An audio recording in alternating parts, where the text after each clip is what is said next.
வந்திருக்கக்கூடிய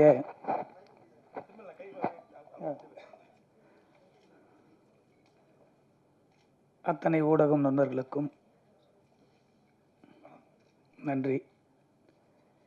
காரணம், இந்த டைட்டிலே வந்து ரொம்ப சினிமாவுக்கு இப்போ ஏற்ற டைட்டிலாக இருக்குது. ஏன்னா தில் ராஜா, இப்போ ஒவ்வொரு தயாரிப்பாளர்களுக்கும் தில் வேணும்.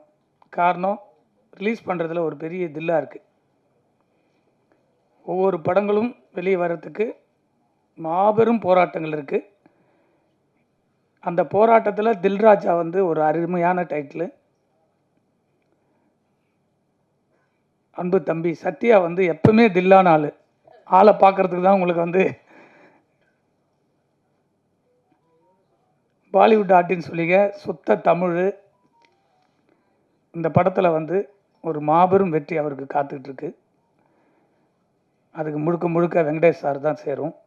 ரொம்ப கடுமையாக உழைச்சி அந்த படத்தை வந்து வெற்றிகரமாக முடித்து கொடுத்துருக்காரு. அவ்வளோ பெரிய வெற்றிகள்லாம் கொடுத்துட்டு வந்த வெங்கடேஷ் சார் வந்து அந்த படத்தை வந்து சத்யாவை ஒரு பெரிய மாற்றத்தை உருவாக்கியிருக்கு. இந்த படம் சாங் பார்க்கும்போதே உங்களுக்கு எல்லாருக்குமே தெரியும். ரொம்ப அழகான ஒரு படமாக இந்த படத்தை சத்யாவுக்கு அமைச்சு கொடுத்துருக்க வெங்கடேஷ் சாருக்கு ஒரு பாராட்டு சொல்லணும். காரணம், ஹீரோங்களால் தான் நிறைய படங்கள் வெளியே வர முடியாமல் நிற்கிறது. இப்படிப்பட்ட ஒரு ஹீரோவெலாம் உருவாக்க முடியாதான் தமிழ் சினிமாவுக்கு ஒரு வரமாக இருக்குதுன்னு நினைக்கிறேன். சாங்கு பார்க்கும்போது விஷுவலாக படம் எடுக்கும்போதே அதை பார்த்தேன். ரொம்ப அழகாக வந்துட்டு இருந்து. ஸோ இதில் பார்க்கும்போது ஷெரீன் வந்து இப்போ நடிச்சிருக்காப்புல ஒரு பொண்ணு போல் இருக்குது. ஏன்னா பழைய ஹீரோயினியாவே தெரியல. இப்போ புது ஒரு ஹீரோயினே அப்படி இருக்குன்னா எல்லாரும் கேட்குறாங்க, எங்கள் ராஜா அண்ணன் பக்கத்தில் யார் ஹீரோயின் கேட்டார். அவ்வளோ அழகு அந்த பொண்ணு அழகாக இந்த படத்தில் நடிச்சிருக்காங்க. இந்த 27க்கு எவ்வளோ பெரிய படங்கள் போட்டி போடுறதுன்னு உங்களுக்கு எல்லாருக்கும் தெரியும். ஏன்னா டெய்லியும் 2 ப்ரெஸ்ஸை சந்திச்சுட்டே இருக்கீங்க. ஒரு தயாரிப்பாளருக்கான அங்கீகாரம் எங்கே கிடைக்கணும்னு சொன்னால் அந்த வெற்றி படத்தில் தான். இந்த எல்லா படமும் லாஸ்ட் வீக்கு ரிலீஸ் ஆகிருக்கிற படங்களும் வெற்றி படங்கள் தான். அதை மீறி வெளியில் இருக்க போஸ்ட்டு பார்க்கும்போது ஒரு கார்த்திக் படத்துக்கும் தில்ராஜாவுக்கும் தான் போட்டி கணக்காக ஒரு போஸ்ட்டு பார்க்கும்போது ஒரு லுக் இருந்தது. நேற்று நைட்டு ஒரு போஸ்ட்டு பார்க்குறேன்,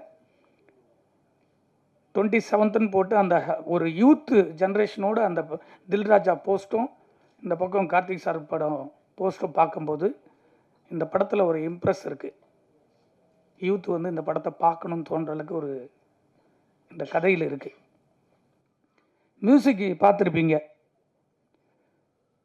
நிறைய படங்கள் பண்ணிக்கிட்டே இருக்காப்புல அன்பு சகோதரர் அம்ரீஷ் அவர்கள். இந்த படத்துக்கு ரொம்ப ஹார்ட் ஒர்க் பண்ணியிருக்காப்புல. அவர் கம்முன்னு நடிக்க ஆரம்பிச்சாருன்னா ரொம்ப இதை விட பிஸியாக இருக்கலாம்னு தோணுது இந்த படத்தை பார்க்கும்போது. சாங்கில் ஆமாம், அதை விட கொஞ்சம் நடித்தா நல்லா இருக்குன்னு நினைக்கிறேன். ரொம்ப நல்லா இருக்குது அந்த சாங்கில் பார்க்கும்போது. அவருக்கும் என்னுடைய வாழ்த்துக்கள். மேடம் வந்து ரொம்ப கோச்சிக்கிட்டாங்க பார்க்கும்போது. அவங்க வந்து கோவப்படாமல் சொல்லியிருக்காங்க. அதான் அவங்க சிரிச்சுக்கிட்டே அதை சொன்னாங்க. அதனுடைய வேதனை என்னன்றது நம்ம ரொம்ப புரிஞ்சுக்கணும்.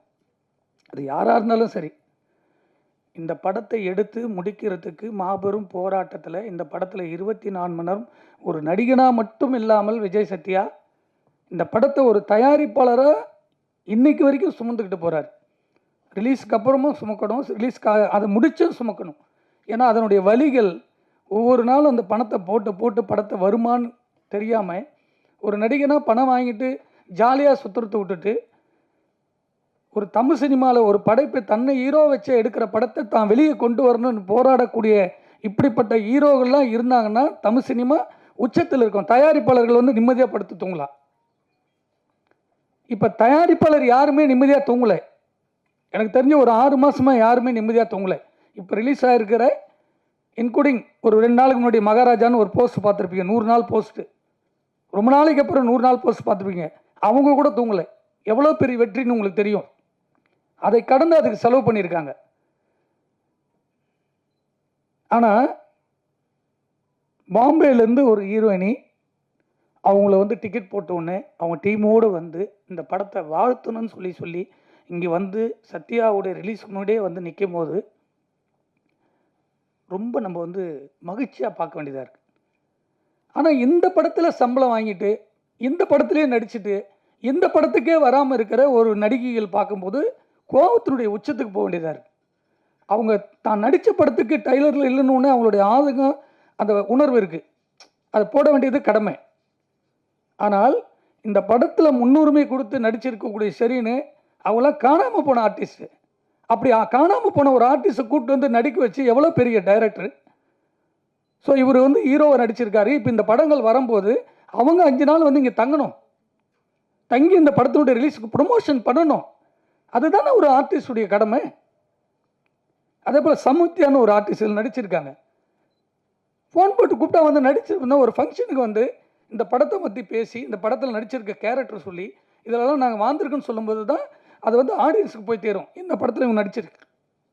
ஸோ இவ்வளோ விஷயம் இருக்குல்ல, அதை ஒரு 100 பேர் பார்ப்பாங்க, அதில் ஒரு 50 பேர் தேட்டருக்கு வருவாங்க. ஸோ ஆடியன்ஸ் கிட்ட போய் சேரும். ஒரு கண்டென்ட் போய் சேருறது எப்படி சேருது? அவங்களே அதில் இருக்கிறவங்க வந்து சொல்லும் போது தான் சந்தோஷம். பெரிய டாப்பில் இருக்க எல்லா நடிகருடைய படத்துக்கு வந்து நிற்கிறாங்க. நான் ஒவ்வொரு ஆடியோ ஃபங்க்ஷன் சொல்லுவேன், எல்லா டாப்பில் இருக்க ஹீரோங்களாம் வந்து நின்று, ரஜினி சார்லாம் இப்போ லாஸ்ட் படத்துக்குலாம் வந்து பேசும்போது சந்தோஷமாக இருக்குது. ஆனால் இப்போ அப்கமிங்கில் வரப்போ ஒரு படத்துக்கு இவங்கெல்லாம் வந்து சமித்தியா அந்த பக்கம் இவங்கெல்லாம் ஒரு ஆர்டிஸ்ட் கூட வரலன்னா யாருமே வந்து சும்மா நடிக்கல. ஒரு தயாரிப்பாளருடைய படத்துக்கு எதுக்கு வராங்க? பணம் வாங்கிட்டு தான் நடிக்கிறீங்க. பணம் கொடுக்கலைன்னா உடனே கம்ப்ளைண்ட் பண்ணுறீங்க நடிகர் சங்கத்துக்கு. பணம் கொடுக்குற வரைக்கும் விட மாட்டேன்றீங்க ஒரு தயாரிப்பாளரை. உங்களுக்கு பணத்தையும் கொடுத்து முடிச்சிடறோம், படத்தையும் உங்களுக்கு கௌரவத்தை கொடுத்து நடிக்க வைக்கிறோம். அந்த படத்துக்கு வந்து ப்ரொமோஷன் கொடுக்கலன்னா யாருக்கிட்ட கேட்பாங்க தயாரிப்பாளர்? இதுக்கெல்லாம் ஒரே ஒரு முடிவு, தெளிவான முடிவு. இனிமேல் எந்த நடிகரும் சரி நடிகர்களும் சரி ஃபங்க்ஷனுக்கு வராமல் இருக்கவே முடியாது. அவ்வளோ திடமான முடிவுகள்லாம் சங்கத்தில் இல்லை, ஒட்டுமொத்த சினிமாவே சேர்ந்து எடுத்துட்டு இருக்கு. இப்போ நிறைய விஷயங்கள் நடந்துட்டு இருக்கு, யாருக்குமே தெரியாது. திடமான முடிவு, அந்த படத்தில் நடித்தா வரணும். நம்ம வீட்டு கல்யாணங்க, நம்ம வீட்டு கல்யாணத்தில் நம்மளே வந்து நிற்காம வெளியில் இருக்க ஆளை வந்து நிற்பாங்க சொல்லுங்கள்? பாம்பேலேருந்து வந்து அவங்க வந்து ஒரு ஆர்டிஸ்ட் வந்து நிற்கும் போது சந்தோஷமாக இருக்குது. நீங்கள் வந்து இருந்தீங்கன்னா எங்களுக்கு ஒன்றும் பெரிய ஆறுதலாக இருக்கும். இந்த நடிச்சிருக்க 2 ஹீரோயினையும் வரலன்னா அப்போ எந்த படத்தில் போய் நடிக்க போகிறீங்க? அப்போ நடிக்காது போயிடலாமே. வேற என்ன, சினிமாவுக்கு வாழ்ந்துட்டு இருக்க எவ்வளோ நடிகர்கள் நடிகைகள் வாய்ப்பு கிடைக்காம தவமாக இருக்காங்க. அவங்களுக்கு அந்த வாய்ப்பு கிடைக்கும், அவங்க வந்து அதில் வந்து சந்தோஷப்படுவாங்க. நீங்கள் நடிக்கணுன்ற எண்ணம், எல்லாருக்கும் மெசேஜ் போடுறீங்க, எல்லாரும் இந்த படத்துக்கு வரணும், வாய்ப்பு வரணும் தேடுறீங்க. வாய்ப்பு கொடுத்த பிறகு ஷூட்டிங் வரதுக்கு 1000 பிரச்சனை பண்ணுறீங்க. ஷூட்டிங்கில் வந்தால் கேர ஒன்று வேணும், இது வேணும், சார் ஹோட்டலில் தான் வேணும், நீங்கள் டிசைட் பண்ணுறீங்க. இதெல்லாம் அரேஞ்ச் பண்ணி கொடுத்தாலும் படத்தில் வந்து ப்ரொமோஷன் ஆடியோலேருந்து ரிலீஸ் வந்து நிற்க மாட்டீங்க. அப்போ யாருக்கிட்ட சொல்லணும்? உங்களுக்கே அக்கல் இல்லாத சினிமாவில் நீங்கள் எதுக்கு நடிக்க வரீங்க? அப்போ சினிமான்றது ஒரு பொக்கிஷம், கலையாக நேசிச்சு வாங்க. இந்த படத்தில் எதுக்கு சுமந்து ஓடுறாரு? இவ்வளோ படங்கள் போட்டிக்கு முன்னாடி இன்னைக்கு தில்ராஜா வந்து நிற்குதுன்னா அந்த படத்தை பார்க்கும்போது சாங்கில் அவ்வளோ அழகாக இருக்கு. இதுக்கெல்லாம் ஒரு திடமான முடிவை தயாரிப்பாளர் சங்கம், எங்கள் அண்ணன் இருக்கார் ராஜண்ணன், அவர் நிறைய விஷயத்தை எல்லாத்தையும் பேசுகிறார் ஓப்பனாக. ஒவ்வொரு படத்துக்கு நிற்கிறார், சின்ன படத்துக்கு அவர்னா எதிர்பார்த்தா வந்து நிற்கிறாரு. அவர் நிம்மதியாக வீட்டில் இருக்கலாம், தூங்கிட்டு இருக்கலாம். எதுக்கு வர்றாரு? சினிமாவையும் இந்த கலையை நேசித்து நேசித்து இந்த சினிமா தான் நம்மளுக்கு சோறு போடுன்ற ஒரு ஆதங்கமும் அன்பும் தான் இங்கே வந்து நிற்கிறார். வெங்கடேஷ் சார் தெரியும், அவர் கொடுக்காத இட்டா எவ்வளோ இட்டு கொடுத்துருக்காரு. அவர் படத்திலே நீங்கள் வந்து நிற்க மாட்டீங்கன்னா அப்போ வேறு எந்த படத்தில் நிற்பீங்க? ஒரு புது படத்தினுடைய டைரக்டர் படத்திலாம் நீங்கள் எப்படி வந்து நிற்பீங்க?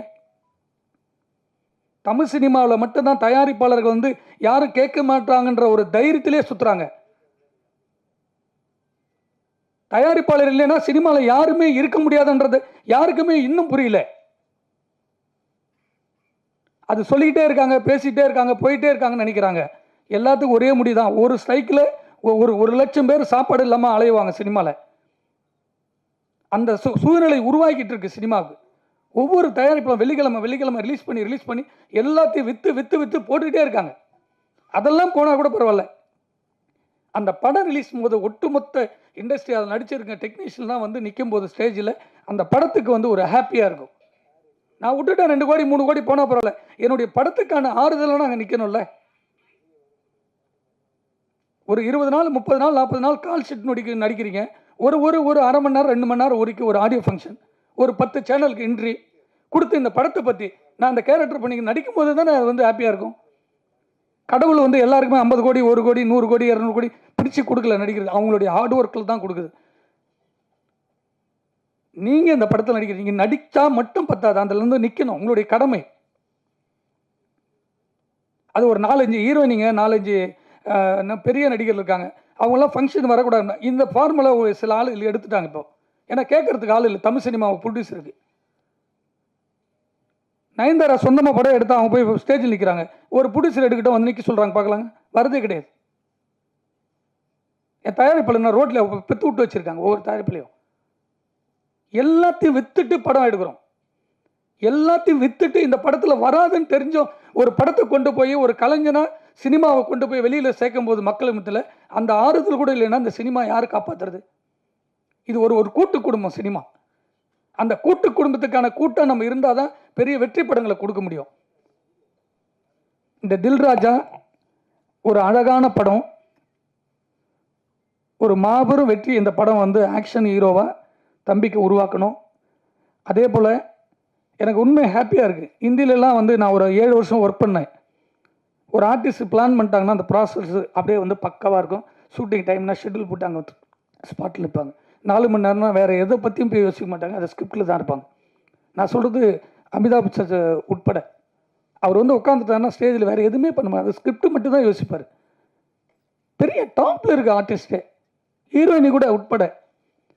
இங்கே மட்டும்தான் இப்போ சினிமாவில் வரும்போதே கேரம் உள்ள க்ளீனாக இருக்கான்னு கேட்குறது, ஸ்டார் ஹோட்டலில் ரூம் இருக்காது. நம்ம எதுக்கு வரோம்?